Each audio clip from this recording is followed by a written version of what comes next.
kan tidak semuanya haram. Kan banyak yang mubah. Yang mubah itu menikmati perkara mubah itu kan mubah.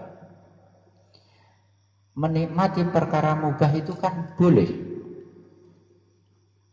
Bagaimana bisa hal yang boleh dilakukan itu berakibat menjauhkan kita dari Allah? Allah sendiri membolehkan kok. Yang membolehkan itu Allah. Lah kita melakukannya yang boleh itu kok bisa menjadikan jauh dari Allah? Apa jawabannya? Ini ilusi semata. Orang hubud dunya ra'su kulli khati'atin. Ini dulu ada kisah hikayat. Hikayat apa? 3 orang menempuh perjalanan. Ini hadis ini. Hadis ini. Kalau hadis berarti hikayatnya ini betul. Rasulullah yang menyampaikan. 3 orang menempuh perjalanan. Nah, pengembara. Terus melihat harta karun. Disingkat aja ceritanya. Gak usah pakai bunga-bunga. Wah, capek, panas, terik, mau menerobos malam, mau siang terik, masa mau bareng. Terus pokoknya ketemu harta karun. Nah, saat itu kemudian karena ada harta karun ini, 3 orang ini, wah ini kita kaya ini. Tapi harta karun ini emas, ya perak, pokoknya emas. Harta karun barang-barang, batu-batu mulia. Tapi kita tidak mungkin, kita kan lapar ini, teman-teman. Ya sudah, lah bagaimana caranya? Ya sudah kita cari makan dulu, nasi bungkus gitu. Nek gue nembak sapa warung ngarep kampus. Mbak sapa aku. Sinten Mbak Sule? Mbak Wati. Ya wis. Lah, mosok wong telu ya berdua saja yang beli nasi bungkus. Oke, yang satu jaga harga karun. Akhirnya beli. Lah, ketika di warung ini 2 orang ini ngobrol. Itu harta karun taruhlah ada 3 triliun. Kita kalau bagi bertiga berarti 1 triliun. Tapi kalau kita salah satu dari kita itu tidak kebagian, kan kita berdua dapatnya 1,5 triliun. Nah terus bagaimana? Bagaimana kalau makanan ini kita kasih racun? Nanti begitu teman kita yang jaga itu nanti makan, dia akan keracunan mati. Nah kita nanti 1,5 triliun masing-masing. Tidak cuma 1 triliun. Ya wis cocok gitu. Tapi racunnya tidak pesen di Mbak Wati, mampir di toko pestisida, toko pestisida, terus dimasukkan itu. Nah singkat cerita, akhirnya makan ini orang yang penjaga ini, suwi temen lah gitu kan, gak usah dibumboni suwi temen. Tahu makan terus keracunan mati, gitu ya, gitu. Keracunan terus mati. Terus piye? Hartanya dibagi 2. Lali ceritanya. Setelah mati, terus 2 orang ini pokoknya akhirnya mati gitu loh. Kok lali? Cerita nek gak diancang-ancang ya lali. Akhirnya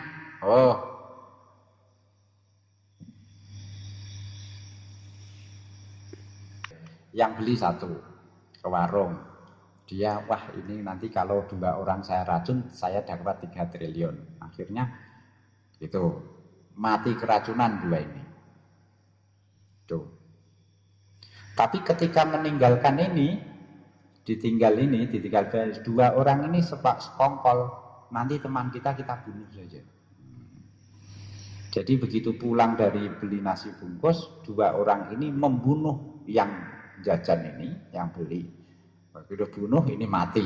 Nah setelah mati Wah, iki ya sik mangan sik gitu. Nah, kesimpulannya hati kabeh.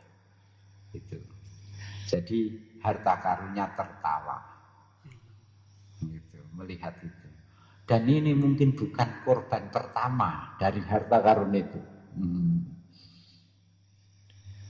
Ya ceritanya ngono. Saya simpulkan lagi. Jadi 3 orang ini, yang satu beli nasi, terus meracuni supaya dia dapat 3 triliun. Yang 2 ini sekokol membunuh gitu. Akhirnya ketika yang jajan pulang langsung dibunuh, mati. Gitu. Yang mati ini kemudian 2 orang ini, ayo sebelum bagi, ayo kita makan dulu nasi. Ternyata sudah diracun, mati semua. Itu hubbud dunya ra'sukuli khoti'atin. Itu ini cerita ini itu dulu waktu kecil. Celengau. Pokoknya cilik pernah dengar cerita ini. Dan yang saya ingat itu cerita ketika disampaikan saya waktu kecil. Mungkin setelah dewasa saya mendengar cerita ini berkali-kali, tapi tidak semembekas ketika cerita itu waktu kecil. Penyanyi mengatakan, pepatah mengatakan, mengukir belajar di waktu kecil,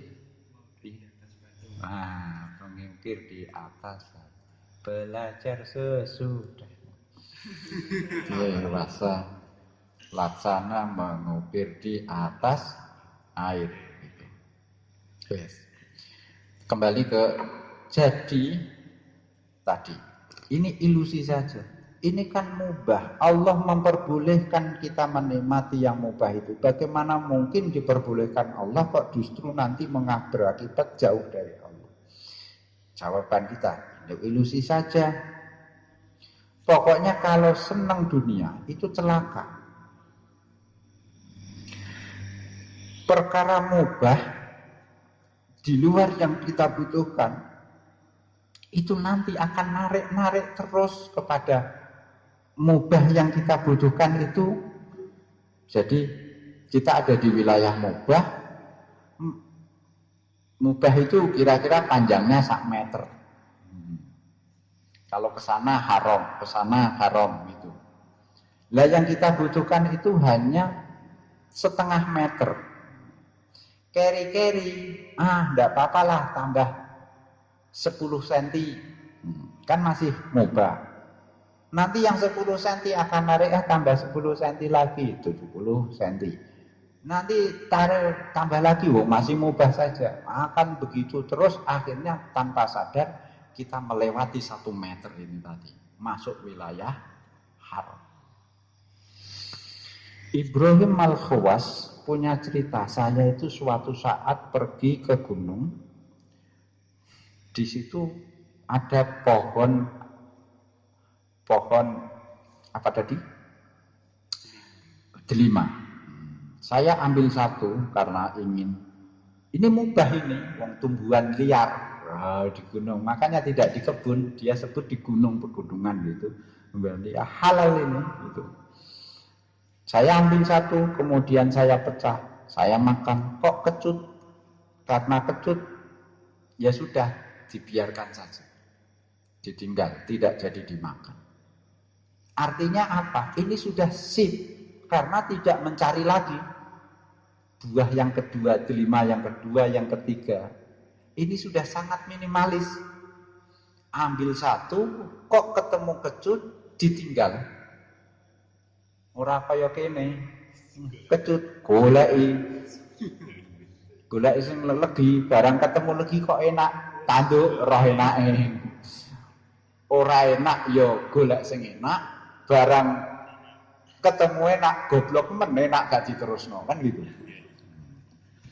Nah ini sudah, ini wali Ibrahim Al-Khawas, wali kita ini itu sudah sangat minimalis itu.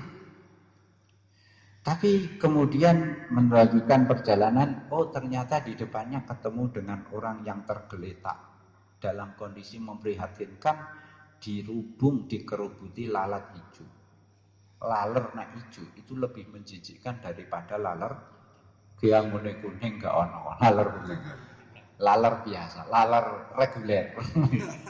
Laler hijau itu laler yang segamu, Diceloki laler kok ijo. Nah iku wis. Nah, ada ketemu orang tergeletak kondisi memprihatinkan dikerubuti laler.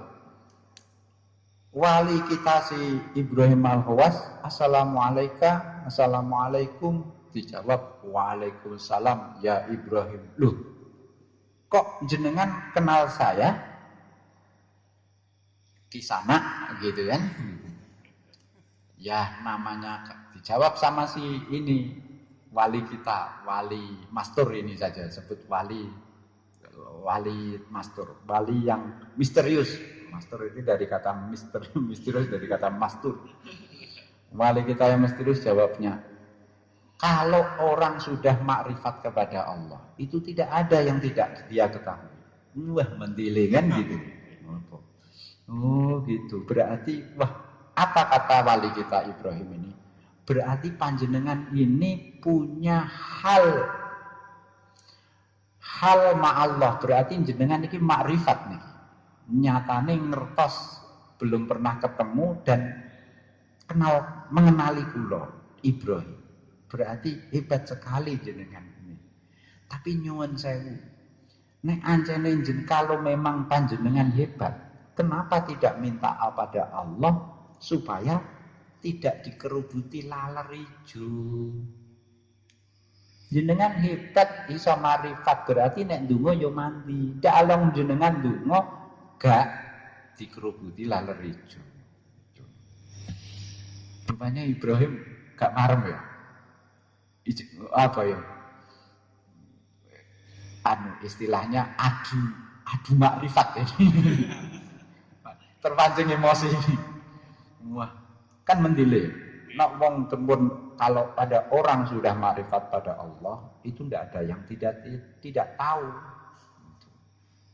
Lah memang kalau berarti jenengan makrifat ya, dekat dengan Allah. Kenapa tidak minta Allah supaya mengusir lalat-lalat yang mengerubuti panjenengan? Kan bisa. Apa jawab wali mastur ini? Begini. Oh, namanya makrifat juga. Apa? Bisa racun dari buah delima itu akan merusak manusia kelak di akhirat. Berarti dalam waktu lama. Maksudnya apa? Orang kok kepingin delima, padahal delima jenengan kan ketemu delimnya kecutan godua. Iya. Jadi keinginan kita kepada buah delima, syahwat terhadap buah delima, itu nanti sakitnya akan dirasakan di akhirat abadi. Tapi kalau hanya dikerubuti laler, sakitnya hanya di dunia. Loh, kok malah roh aku roh delima barang. Wah, akhirnya nggih pun nggih. Assalamualaikum. Wali kita langsung pulang begitu saja. Dan tidak Imam wali kita Ibrahim tidak kemudian bertanya. Nek kowe kan penasaran. Jenengan pundi? Namine sinten? Kok hebat sekali? Yang gitu. Tapi ndak ini. Antar wali itu tahu. Ini wali mastur tidak boleh saya kejar ini. Kalau saya kejar ketahuan identitasnya. Marah-marah dia. Ya sudah. Rupanya dia tahu. Saya tadi dapat ketemu ingin delima dan kebetulan delima kecut, saya kecewa, saya tinggalkan. Ternyata dia tahu itu. Dan tidak hanya sekedar tahu, tapi bisa memberi pelajaran penting bagi saya. Jadi syahwat terhadap delima duniawi berarti itu ternyata akan akibatnya dan itu di akhirat. Mendingan dikerubuti lalat, tapi hanya akibatnya hanya kita rasakan di dunia saja, tidak sampai di akhir. Ya plonga terus ya wis plonga terus mulai gitu. Wali. Imam Sirri Sakoti, saya itu 40 tahun punya keinginan ya untuk nyelupno apa roti dilegen, gampangane apa ya, kita bukan pemakan roti ya, kita pengennya sate. Oh, waras ya sate kambing tak celupno kecap, sambal kecap kan. Itu 40 tahun saya, hati saya itu ingin seperti itu. Tapi 40 tahun itu juga itu saya tahan dan berhasil 40 tahun. Jadi idzan la yumkinu islahul qalbi zure malam yanam. Jadi tidak mungkin kita bisa menapak di jalan akhirat kalau kita masih menikmati yang mubah-mubah itu. Jadi yang mubah-mubah itu menjadi penghalang kita menuju akhirat. Karena apa? Yang mubah itu nanti akan menjerumuskan kita tanpa sadar kepada yang haram-haram. Kalau kita ingin melindungi mulut kita dari menggunjing, dari membual, piye carane supaya kita tidak menggunjing, supaya kita tidak membual, ya diam. Dan hanya digunakan zikir pada Allah. Jangan bicara meskipun bicaranya benar, jujur, objektif, tidak menggunjing. Tapi diam dan zikir pada Allah. Karena ini ya, kita ingin menghindari menggunjing, caranya bagaimana? Bukan dengan cara bicara yang jujur-jujur, bicara yang tidak menyakiti. Bukan itu caranya. Caranya apa? Diam. Soalnya apa? Mungkin kita bicara jujur-jujur terus, tapi lama-lama kita bicara jujur didengar orang, orangnya tertarik, memperhatikan kita. Loh, saya kok diperhatikan ya? Wah, ini harus saya pertahankan ini perhatian orang-orang ini, tak jaga. Supaya perhatiannya ini bertahan terus, nah, saya harus menarik ini terus. Nah, itu mulai tanpa terasa. Ini biasanya mau balik penyakitnya di situ.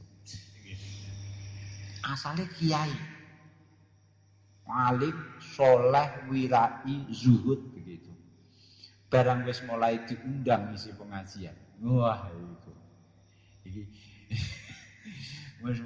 mulai mikir, wah. Orang kok cocok dengan pengajian saya. Wah, ini berarti cocok gitu. Urung mikir amplop, bro. Wis kosongan gratisan gak apa-apa. Ini sudah merasa diperhatikan, diterima. Nah, ini harus diterima. Berarti ketoke sepertinya mad'u di dakwah itu namanya mad'unya ini, mukhotobnya ini sukanya ini. Kemudian bertahan ini. Oh kan keesokan harinya ngisi lagi. Oh kan betul kan. Ya ini berarti seleranya ini. Akhirnya tanpa kemudian dia terpengaruh oleh perhatian orang kepada dia. Terus ngomongnya mulai, kok do bosen ya tak bumboni sidik-sidik enggak bosen gitu. Tak bumbu-bumbu itu. Nah terus ini baru soal ngisi ngaji.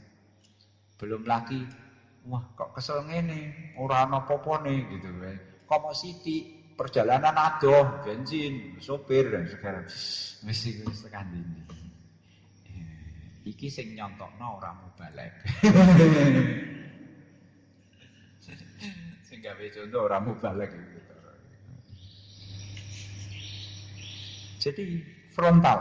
Kalau ingin menghindari ngerasani, ya diam, zikir Allah. Bukan kok ngomong terus dengan menghindari, pokoknya yang penting orang tidak begitu. Oleh karena itu, nah ini terobosannya. Ketika kita bicara itu jadi ibadah.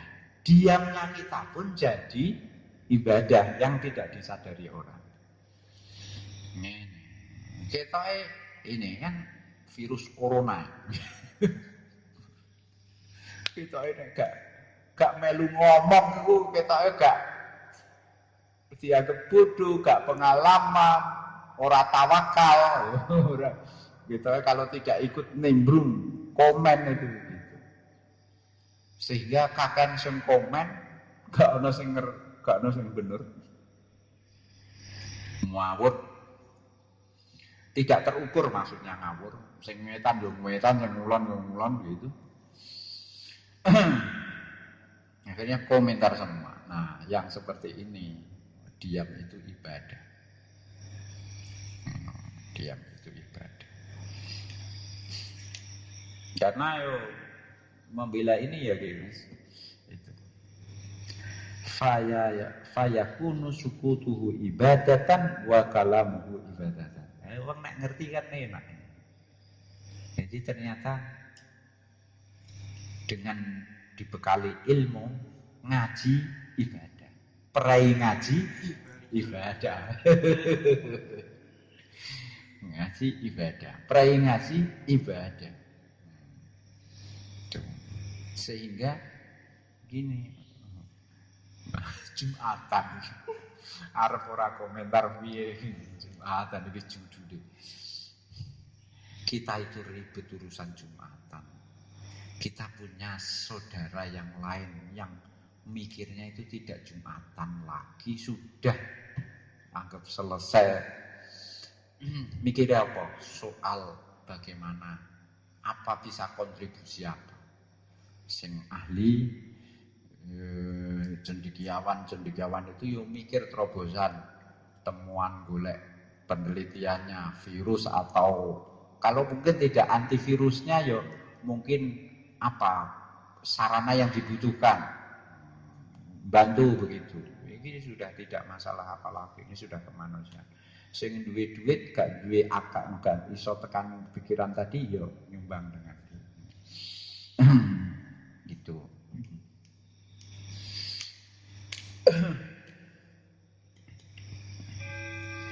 Waturmil basar. Lihat, kalau kita suka melihat yang sekarang itu tadi kan lisan, sekarang mata.